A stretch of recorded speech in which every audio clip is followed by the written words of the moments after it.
আপনার মাও কি আপনাকে রাতে শিস বাজাতে নিষেধ করে? তাহলে এই ঘটনাটি শুনুন।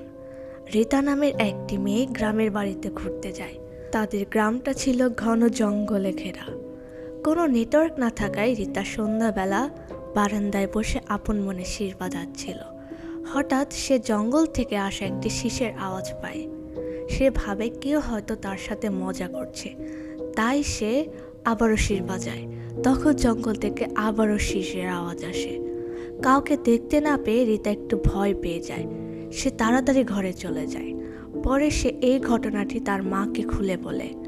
তার মা ঘটনাটিকে খুব একটা বেশি গুরুত্ব দেয় না, কিন্তু তার নানি ভয় পেয়ে যায়। তার নানি বলে রাতে কোথাও যেন কেউ ডাকলে না যায়, ঘর থেকে যেন বের না হয়, আর পরের দিনই তাকে যেন শহরে পাঠিয়ে দেওয়া হয়।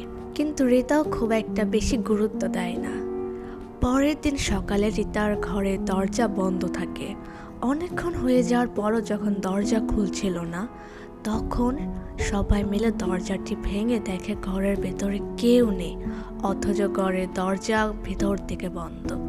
এরপরে রীতাকে আর কোথাও খুঁজে পাওয়া যায়নি।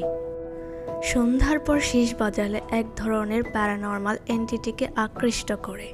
যদি সেই প্যারানর্মাল এন্টিটিও শিস বাজায়, এবং তাই সন্ধ্যার পর আপনি যদি ভুল করে শিস বাজান এবং শুনতে পান আরও একটি শিসের আওয়াজ যেটা আপনার আশেপাশে কেউ দিচ্ছে না, তাহলে আপনি ভুলেও দ্বিতীয়বার শিস বাজাবেন না, অথবা তারা এটাকে উত্তর হিসাবে ধরে নেবে। আপনার সাথে এমন কোনো ভৌতিক ঘটনা ঘটে থাকলে আমাকে কমেন্ট করে জানান।